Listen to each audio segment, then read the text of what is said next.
आप सभी को शरद पूर्णिमा की हार्दिक शुभकामनाएं। आज के इस वीडियो में आप सुनिए शरद पूर्णिमा की दो पौराणिक कथाएं। शरद पूर्णिमा को महारास पूर्णिमा भी कहा जाता है। व्रत क्षेत्र में इस पूर्णिमा को महारास पूर्णिमा के नाम से बड़े धूमधाम से मनाया जाता है। ऐसी मान्यता है कि इसी दिन भगवान श्री कृष्ण ने महारास रचाया था। महारास की बहुत सुंदर कथा है जो भगवान श्री कृष्ण, राधा रानी और भगवान शिव से संबंधित है। साथ ही साथ आप हमारे चैनल पर कार्तिक मास से जुड़ी सारी कथाएं सुन सकते हैं। प्राचीन समय में एक साहूकार था। उसकी दो बेटियां थी। हर पूर्णिमा तिथि को वह व्रत किया करती थी। उन दोनों बेटियों में बड़ी बेटी हर पूर्णिमा का व्रत विधि विधान से करती थी, लेकिन छोटी बेटी व्रत के नियमों का ठीक से पालन नहीं करती थी। समय के साथ दोनों बेटियां बड़ी होने लगी और उनका विवाह हो गया। बड़ी बेटी के घर पर सही समय पर एक स्वस्थ संतान का जन्म हुआ। छोटी बेटी को भी संतान हुई, लेकिन दुर्भाग्यवश उसकी संतान जन्म लेते ही मर जाती थी।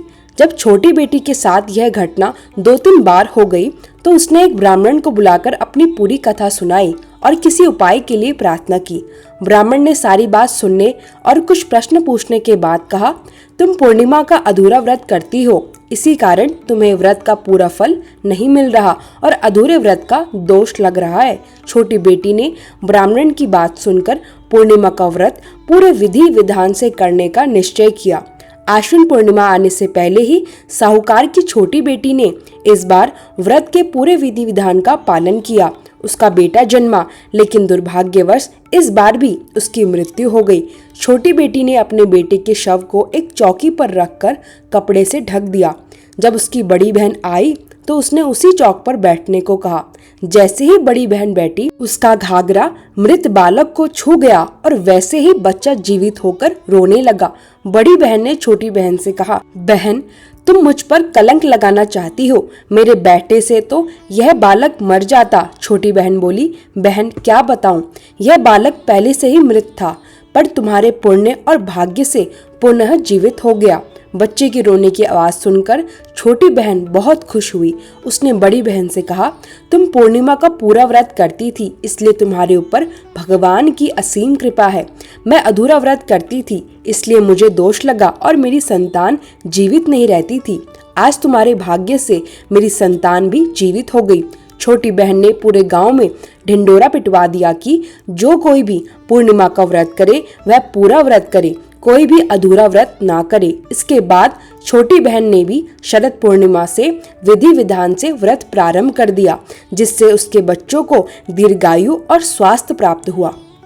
शरद पूर्णिमा का धार्मिक महत्व बहुत है। आश्विन पूर्णिमा को शरद पूर्णिमा कहा जाता है। व्रत क्षेत्र में इसे रास पूर्णिमा भी कहते हैं। मान्यता है कि द्वापर युग में इसी रात राधा रानी और गोपियों के साथ भगवान श्री कृष्ण ने महारास रचाया था। महारास की यह रात इतनी सुंदर थी कि प्रकृति भी ठहर गई। चंद्रमा ने अपनी चांदनी से अमृत बरसाया।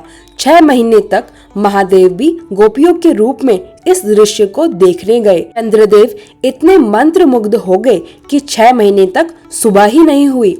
शरद पूर्णिमा की चांदनी रात में यमुना के किनारे श्याम सुंदर श्री कृष्ण की मुरली बजी। उन्होंने महारास रचने की दिव्य लीला प्रारंभ की। जब महारास की गूंज सारे त्रिलोकी में फैली तो भोलेनाथ के कानों तक भी उसका ध्वनि प्रभावित हुआ। मुरली मनोहर की मधुर मुरली ने कैलाश पर्वत पर विराजमान महादेव को मोह लिया। महादेव की समाधि भंग हो गई और वे वृंदावन की ओर बावरी मनोस्थिति में चल पड़े। भोलेनाथ की इच्छा थी कि वह स्वयं जाकर महारास का दर्शन करें, लेकिन पुरुषों का प्रवेश महारास में वर्जित था।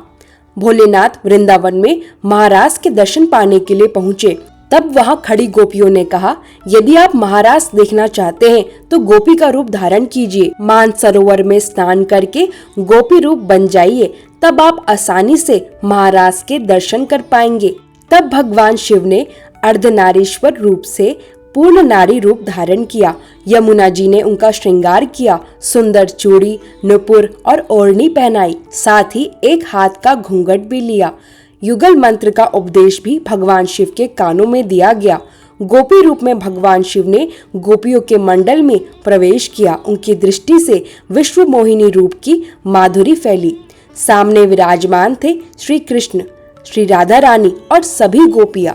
नटराज भोलेनाथ ने भी नाचना और बंसी बजाना प्रारंभ किया।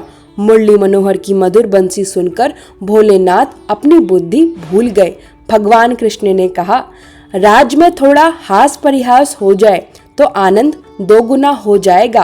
तुम मेरे साथ बहुत देर से नृत्य कर रही हो, लेकिन मैं तुम्हारा चेहरा देखना चाहता हूँ।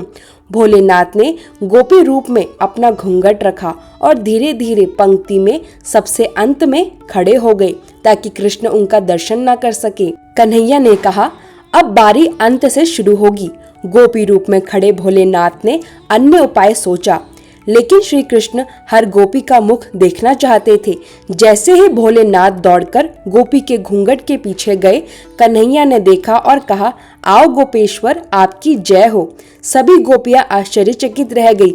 श्री कृष्ण ने बताया, यह कोई गोपी नहीं है, यह साक्षात भगवान शिव है, जिन्होंने महारास दर्शन के लिए गोपी का रूप धारण किया है।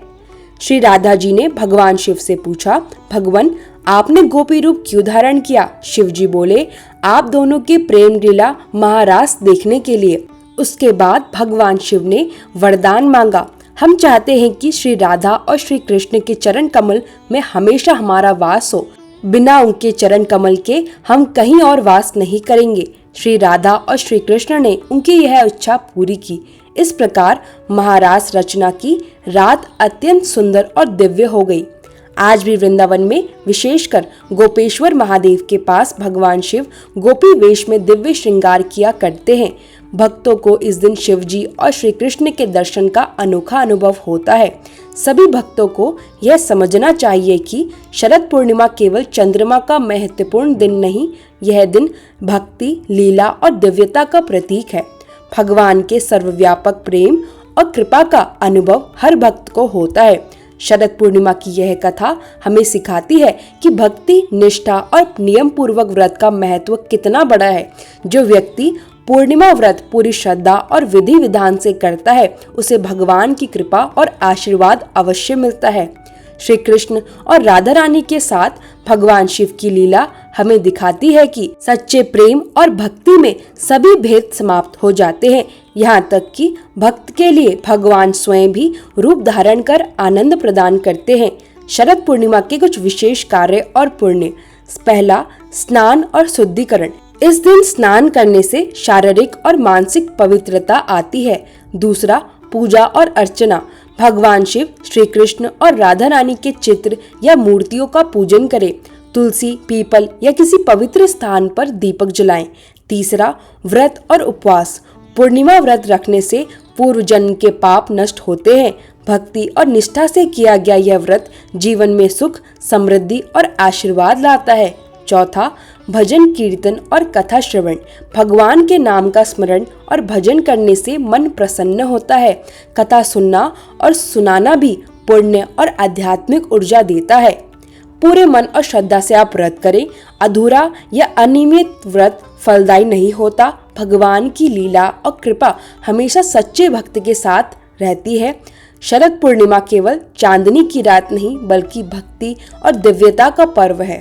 वृंदावन और गोपियों की लीला हमें याद दिलाती है कि सच्चा प्रेम और भक्ति सबकी रक्षा करता है।